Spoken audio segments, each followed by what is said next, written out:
दोस्तों, आप में से बहुत से लोगों ने इस लड़के को सोशल मीडिया में देखा होगा, क्योंकि आज के टाइम में ट्रेंड में बना हुआ है, क्योंकि ये हरकतें ही ऐसी कर रहा है जिसकी वजह से ये ट्रेंड में आ रहा है। तो आज आपको इस वीडियो में इस लड़के के बारे में सारी जानकारी मिलेगी और आपको मैं ये भी बताऊंगा कि कैसे ये रियल भक्त से रील भक्त में कन्वर्ट हो गया। इसको रील भक्त और न्यू जनरेशन का बाबा बनाने के लिए किसका हाथ है, और आपको ये भी बताऊंगा कि राम भद्राचार्य जी का मैटर इसके साथ में क्या है।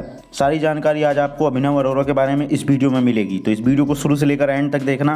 वीडियो में आगे बढ़ने से पहले रिक्वेस्ट है, चैनल को सब्सक्राइब नहीं किया तो सब्सक्राइब करके रखना। तो सबसे पहली बात करते हैं कि अभिनव अरोड़ा है कौन। अभिनव अरोड़ा दिल्ली का रहने वाला है और इसकी उम्र केवल 10 साल है।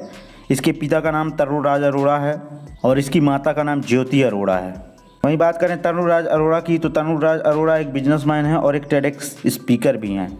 अभिनव अरोड़ा का दावा है कि उसको 3 साल की उम्र में ही आध्यात्मिक ज्ञान की प्राप्ति हो गई थी। आप में से बहुत से लोग 3 साल में सही से अंडरवियर पहनना नहीं जानते थे, लेकिन इस बच्चे को 3 साल की उम्र में ही आध्यात्मिक ज्ञान हो गया था। यही नहीं, इसकी एक बात और सुनिए। यह अपने आप को भगवान श्री कृष्ण का बड़ा भाई बताता है और अभिनव अरोड़ा ने कई पॉडकास्ट में बोला है कि ये भगवान श्री कृष्ण को अपना छोटा भाई के रूप में पूजते हैं। आप लोग समझ सकते हो कि जो लोग अपने आप को भगवान से भी बढ़कर मानने लगे, तो आप लोग समझ सकते हो कि उनका बाबा बनने का पहला प्रयास सफल हो चुका है। और ये सोशल मीडिया में हर एक चीज़ की, जहाँ पर ये जाता है या कहीं गणेश विसर्जन करता है या श्री कृष्ण जी के साथ में बैठता है, गोकुल वृंदावन कहीं पर भी जाता है, तो वहाँ की ये रील बनाकर भावुक शब्दों के साथ में अपने सोशल मीडिया हैंडल्स पे डाल देता है और अच्छी खासी रीच बटोर लेता है और अच्छे खासे पैसे भी आते हैं। तुम में से बहुत से लोग इसकी रील देखते होगे, तब तुम लोगों के मन में ख्याल आता होगा कि ये स्कूल जाता है कि नहीं।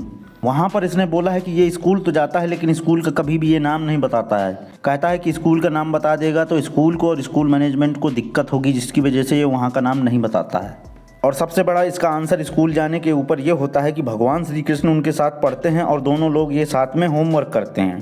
तो ये बात हो गई अभिनव अरोड़ा के ऊपर। अब चलते हैं अभिनव अरोड़ा के पिता तरुणराज अरोड़ा की तरफ कि ये कौन है।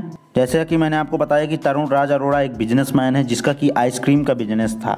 आइसक्रीम का बिजनेस फ्लॉप होने के बाद में इसके पिता तरुणराज अरोड़ा ने और भी बहुत सारे बिजनेस किए जो कि चले नहीं। इसके बाद थक हार कर इसने सोचा कि अपने बेटे को धर्म के बिजनेस में उतार देता हूँ, अच्छा खासा पैसा आएगा और अच्छी खासी रीच भी बनेगी और लोग भी जानेंगे। और इसने ऐसा ही किया, अपने बेटे को धर्म के धंधे पर इसने उतार दिया। और कहा यह भी जा रहा है कि अभिनव के जितने भी इंटरव्यू होते हैं उन सभी इंटरव्यू की स्क्रिप्ट अभिनव अरोड़ा के पिता तरुणराज अरोड़ा ही लिखते हैं। तो आप लोगों को पता चल गया होगा कि अभिनव अरोड़ा के पीछे मास्टरमाइंड कौन है। वो बंदा यही है, इसका पिता ही ये सारे गेम इससे करवाता है। अब बात आती है कि अभिनव अरोड़ा ट्रेंडिंग में क्यों चल रहा है और इसका राम भद्राचार्य जी के साथ विवाद क्या हुआ था। बात यह है कि राम भद्राचार्य जी कहीं पर अपनी कथा कर रहे थे और इनकी कथा में अभिनव अरोड़ा भी गया हुआ था, जहाँ पर ये स्टेज पर चढ़कर झूम रहा था, भक्ति में लीन होकर या जो भी हो, या वीडियो के लिए किसी भी चीज़ के लिए जो भी कर रहा था ये वो करने लगा, जो कि राम भद्राचार्य जी को पसंद नहीं आया और उन्होंने इसको ये बोल दिया कि इस मूर्ख लड़के को नीचे उतारो। और वही वीडियो इस टाइम पे सोशल मीडिया पे ट्रेंडिंग में चला गया, जिसकी वजह से अभिनव अरोड़ा को बहुत ज़्यादा ट्रोल किया जा रहा है। और मेन बात यह है कि राम भद्राचार्य जी देख नहीं सकते, लेकिन उन्होंने महसूस कर लिया था कि ये लड़का भक्ति करने नहीं, केवल रील बनाने के लिए स्टेज पर आया है। इसी वजह से उन्होंने इसको नीचे उतरवा दिया था। तो यही सारी चीज़ है कि अभिनव अरोड़ा जो भी करता है वो रियल भक्ति के लिए नहीं, केवल रील भक्ति के लिए करता है और इसमें उसके पिता का हाथ है। अब आप में से बहुत से लोगों का मन मेरे ऊपर ख़राब हुआ होगा और आप लोग पक्का गाली दोगे नीचे कि हिंदू धर्म को तू बदनाम कर रहा है, वो लड़का तो ये कर रहा है, वो कर रहा है, तू ऐसे क्यों बोल रहा है। बात यहाँ पर मैं हिंदू धर्म की नहीं कर रहा, मैं बात यहाँ पर फर्जी भक्ति की कर रहा हूँ। आज ये देखिए रील बना रहा है, कल के लिए ये एक बहुत बड़ा बाबा बनेगा। इतना ही ज़्यादा भक्ति का ज्ञान है तो ये हर चीज़ की वीडियो बनाकर क्यों डालता है, उससे पैसे क्यों छापता है। मैंने तो आज तक इसे कहीं नहीं देखा कि ये जितना भी वीडियो से पैसे कमाता है कहीं पर डोनेट करता है जाके। मैं यहाँ पर हिंदू धर्म के बारे में कुछ नहीं बोल रहा, मैं जस्ट ये बता रहा हूँ कि आज के टाइम में आप लोग देख सकते हो कि हमारे लोग इतना ज़्यादा बढ़ावा दिए हुए हैं लोगों को कि छोटे छोटे बच्चे भी अब बाबा बनने की राह पर चलने लगे हैं। और आप ही बताइए कि अगर ये लड़का इस टाइम पे इतना सब कर रहा है और किसी दूसरे बच्चे के पेरेंट्स ने ये सब देखा, तो वो भी बच्चे को पढ़ाई लिखाई से हटाकर यही सब चीज़ें नहीं करवाने लगेगा। तो देखिए, मेरा मेन उद्देश्य यही था इस वीडियो का कि इस लड़के की वजह से कोई दूसरा पर्सन ये ना सोचे कि बच्चों को इस राह पर ले जाकर पैसे कमाए जा सकते हैं। ऐसा नहीं है, ये बहुत ही गलत राह है।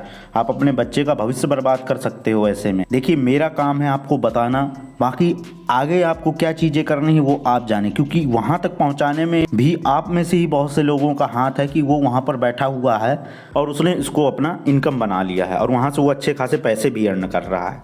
मैं नहीं बोलूँगा कि आप लोग उसे सपोर्ट करो या ना करो, मेरा काम है आपको बताना कि वो लड़का खुद की मर्जी से सारी चीज़ों पर नहीं उतरा है, उसके पिताजी ने ही उसको उतारा है, जैसा कि यहाँ पे रिपोर्ट्स में लिखा हुआ है। आप लोग इस चीज़ के बारे में क्या सोचते हो, कमेंट बॉक्स में कमेंट करके ज़रूर बताना।